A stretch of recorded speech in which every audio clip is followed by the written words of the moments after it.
खबर अब जम्मू कश्मीर लद्दाख से। जम्मू कश्मीर में मौसम की पहली बर्फबारी हुई और बर्फबारी के बाद हर तरफ सफेद चादर सी ही नजर आई। नॉर्थ कश्मीर के बांदीपुरा जिले में गुरेज घाटी के ऊपर इलाकों में मौसम की पहली बर्फबारी हुई।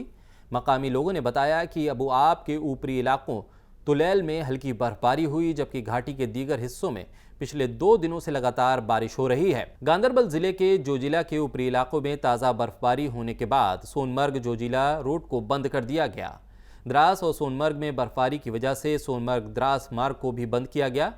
डीएसपी ट्रैफिक महराज युद्दीन ने बताया कि फिसलन और ताज़ा बर्फबारी को देखते हुए एहतियात के तौर पर सोनमर्ग जोजिला रोड को बंद कर दिया गया है। ताज़ा बर्फबारी का लुत्फ लेने के लिए सयाह भी घाटी में मौजूद हैं और वो इस पहली बर्फबारी का लुत्फ भी उठा रहे हैं। हेलो गाइस, मेरा नाम सचिन है और मैं शिमला हिमाचल प्रदेश का रहने वाला हूँ। तो कल मैं गुलमर्ग पहुँचा।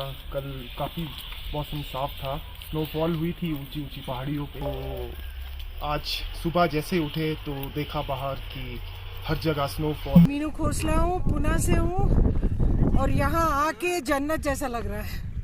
It is the most beautiful place on earth. Everybody should come here at least once, definitely. We love it. यहाँ पे स्नोफॉल हुआ तो स्नोफॉल, सडन स्नोफॉल, हम लोग को तो वी कांट बिलीव इट। विश्वास ही नहीं हो रहा है कि एकदम से स्नोफॉल हो गया और हम लोग एंजॉय कर पा रहे हैं। इतना नहीं तो एक्सपेक्ट नहीं किया था इतना ज्यादा। जो लोग यहाँ पे आना चाहते हैं, जो प्लीज आइए। This government has done a lot. We are very happy and we are very comfortable wherever we are.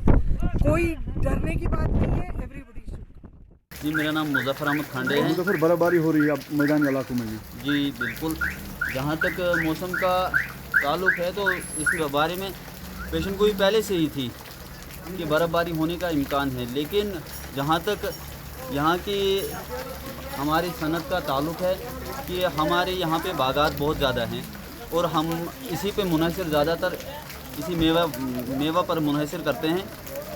तो अभी तक मुझे लगता है हमारे एरिया में जो सेब उतारने का काम बहुत शदुमत से जारी था, लेकिन अभी बेवक्त बर्फ़बारी का जो मौसम आया है, इससे बहुत सारे बागात के नुकसान हुए हैं और अभी तक सेब जो है 50 कम से कम 50% सेब अभी उतारने बाकी हैं। इस बारे में गवर्नमेंट को चाहिए थे, सरकार जो हमारी यहाँ पे सरकार है, इसको चाहिए थे कि कुछ न कुछ इन गरीब लोगों के लिए भी सोचना चाहिए था, क्योंकि मेवा बागात जो है नुकसान हो रहा है इसका। हमारे जो सेब है अभी पूरे तरह से उतारे नहीं गए हैं। इस बारे में हम डीसी साहब से गुजारिश करते हैं कि हमारा जो इलाका है, बिछड़ा हुआ इलाका है, बहुत गरीब लोग रहते हैं यहाँ पे, ज़्यादातर दारोमदार सेब पर ही मुनहसर है। तो इस बारे में हम तहसीलदार साहब से और डीसी साहब से गुजारिश करते हैं कि ताकि वो इस बारे में कुछ सोचे और हाँ, इन गरीब तबका जो है इनकी इमदाद के लिए पूरी कार्रवाई की जाए।